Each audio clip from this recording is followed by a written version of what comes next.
बिस्मिल्लाहिर्रहमानिर्रहीम। अस्सलाम वालेकुम। कैसे हैं आप? उम्मीद करती हूँ कि आप बिल्कुल ठीक होंगे। मैं भी अल्हम्दुलिल्लाह बिल्कुल ठीक। तो व्यूअर्स, जैसे कि ईद थी, मैं ईद में मसरूफ़ थी और मैं आपके लिए कोई रेसिपी नहीं लगा सकी। तो आज मैं आपके लिए बहुत ही मज़ेदार बोंग की रेसिपी लेकर आई हूँ। ये बोंग का गोश्त है। ये मेरे पास मैंने बड़ा पीस उतार लिया है। ये बोंग के हड्ड होते हैं, हड्डियों के साथ मैंने ये बोंग का पीस उतरवा लिया है। ये देखिए, इसके अंदर मिख आपको नज़र आ रही होगी, बिल्कुल इसी तरह ये है। ये भी माशाल्लाह से देखिए, मिक वाला हड्ड है, साथ बोंग का गोश्त लगा हुआ है। और ये बोंग का मैंने एक बड़ा सा पीस उतरवा लिया है। बोंग बनाने के लिए इसमें बड़े पीस की ज़रूरत पड़ती है। बहुत ही मज़ेदार सी ये बोंग तैयार होगी। शुरू करते हैं हम अपना बोंग बनाना। तो सबसे पहले मैंने चूल्हे के ऊपर प्रेशर कुकर रख दिया। इसके अंदर ना ये मैं बोंग वाले जो हड्ड है ना वो डाल दी।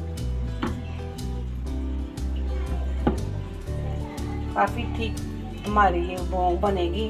आप मेरे तरीके से बनाएंगे तो आपको बहुत मज़ा आएगा। इसके साथ इसके अंदर जाएगा ये लहसुन। मैंने एक तूड़ी जो है ना, मैंने छिलका उतार के रखा हुआ है। और ये मेरे पास अदरक है, वो मैंने 1 चम्मच पीस के रख दिया है। और इसके साथ ये एक छोटा सा प्याज था मेरे पास।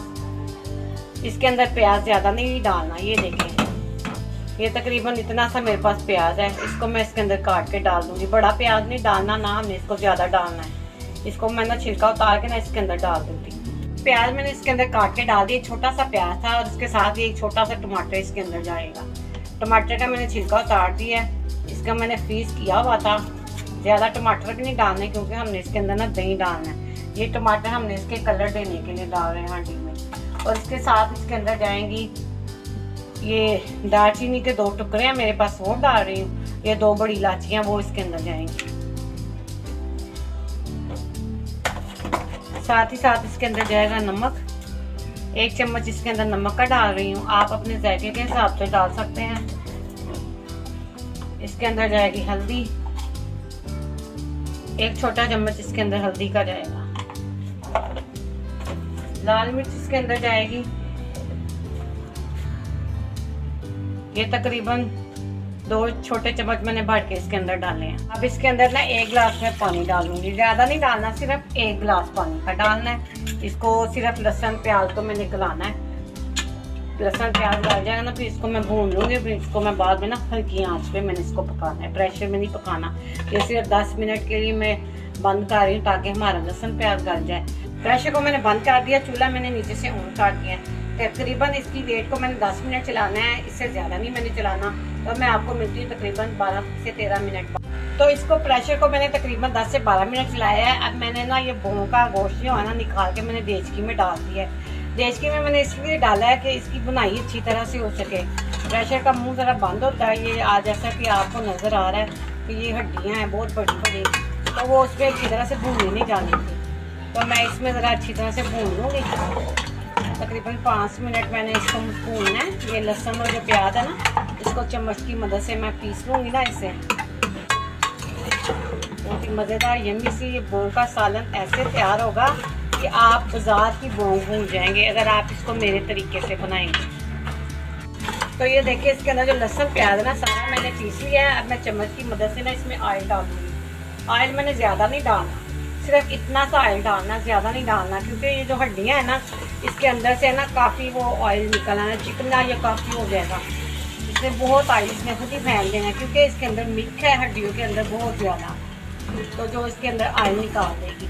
तो हमने ऑयल ज़्यादा नहीं डालना, आपने इस बात का ध्यान रखना है। बहुत मज़ेदार सी बाजार से भी अच्छी ये बोंग घर में तैयार होगी अगर आप इसको मेरे तरीके से बनाएंगे। अगर आपको ये मेरी बोंग की रेसिपी पसंद आए तो ज़्यादा से ज़्यादा लाइक कर देना। और जो चैनल पे नए आने वाले लोग हैं ना, मुझे सब्सक्राइब जरूर किया करें। इससे ये होता है कि हमें आपका प्यार मिलता है। हम इतनी गर्मी में आपके लिए डिशें बनाते हैं, तो प्लीज़ ज़्यादा से ज़्यादा शेयर कीजिएगा फैमिली दोस्तों में। अब मैं इसके अंदर दही डाल दूँगी। टमाटर मैंने छोटा सा डाला था, इसके अंदर दही डालूँगी। तकरीबन 4 चम्मच मैंने इसके अंदर ना बड़े दही से डाले हैं। दही से इसका फ्लेवर बहुत अच्छा निकलता है। प्याज आपको मैंने दिखाया था ना, बिल्कुल छोटा सा प्याज डालना है आपने। इसके अंदर कोई प्याज ज़्यादा नहीं डालना। बाज़ लोग बहुत गलती करते हैं, ज़्यादा प्याज डाल देते हैं। उससे ये होता है कि शोरबा जो होता है ना, दरदरा सा बन जाता है, वरना इसकी ग्रेवी अच्छी नहीं आएगी। थोड़ा सा प्याज डालेंगे तो इसकी ग्रेवी अच्छी आएगी। ये दही डाल के तकरीबन मैंने इसे 2 से 3 मिनट भूनना है, ताकि ये दही का जो पानी है ना अच्छी तरह से खुशक हो जाए। ये मैंने गलाया नहीं, ये मैंने इसको हल्की आंच पे गलाना है। तो ये देखिए माशाल्लाह से हमारी बोंग अच्छी तरह से भुनी जा चुकी है। देखिए ये जो मैंने दही डाला था ना, इसका पानी भी खुशक हो गया, आयत ऊपर आ गया। मैं इसके अंदर ना पानी डाल दूँगी। पानी हमने इसके अंदर खुला डालना है, क्योंकि हमने इसको ना चूल्हे पे हल्की आंच पे पकाना है तकरीबन 6 घंटे। 6 घंटों में ये हमारी जो बोंग है ना अच्छी तरह से गल जाएगी अंदर से। ये देखिए ये इसके अंदर से मिल्क निकलना भी शुरू हो गई है। आप इसको प्रेशर में भी पका सकते हैं। प्रेशर में तकरीबन 1 घंटा वेट चलाएं तो ये गल जाती है, लेकिन फिर वो मज़ा नहीं आता जो इस तरह हल्के चूल्हे पे पकती है। तो पानी इसके अंदर थोड़ा सा और डाल दूँगी, ये इतना पानी काफ़ी है। हल्के चूल्हे पे ये होता है कि जो इसकी हड्डियाँ होती हैं ना, इसके अंदर से यखनी निकलती है, वो बहुत ही मज़े की बनती है। फिर अब मैं इसको ढक के रख दूँगी तकरीबन 6 घंटे के लिए।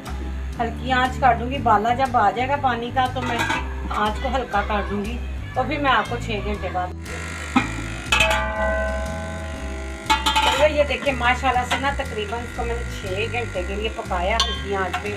और ये जो है ना, ये मेरा गोश्त जो है बोंग का इतनी अच्छी तरह से गल चुका है ना, ये आपको नज़र आ रहा होगा। ये बहुत अच्छी तरह से, ये देखिए हमारा, ये देखिए किस तरह लगा हो रहा है। बस हमें इसी तरह का चाहिए था, ज़्यादा गला हुआ।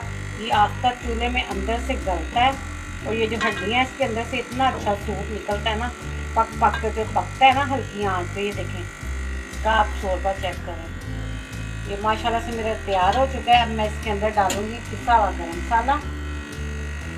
1 चम्मच मैं इसके अंदर पिसा हुआ गरम मसाला डाल रही हूँ, और साथ 1 चम्मच इसके अंदर बढ़ के जाएगा काली मिर्च का। काली मिर्च डालने से इसका जो मज़ा है ना, बहुत ही अच्छा इसका टेस्ट आता है और बहुत ही मज़े का ये बनता है। इसके अंदर मैंने गरम मसाला काली मिर्चें डाल दी हैं। मैंने नीचे से चूल्हा बंद कर दिया।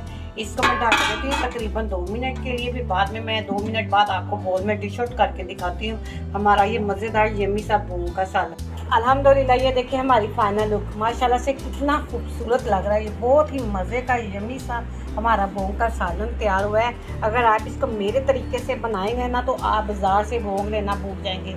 और ये देखिए माशाल्लाह से इतनी अच्छी तरह से ये गल गया है ना। ये देखिए आपको नज़र आ रहा होगा, जो हड्डियों के साथ लगा हुआ है ना, वो भी कितने अच्छी तरह ये खोल रहा है। ये देखें बहुत ही मज़ेदार सा है। ये देखिए इसका साथ शोरबा देखिए, इसका चेक करें इसकी आप। और ये देखिए आपको हड्डियों में मिक भी नज़र आ रही होगी। देखिए उसके अंदर मिक है माशाल्लाह से। ये देखें दोनों के अंदर वैसे ही मिक है।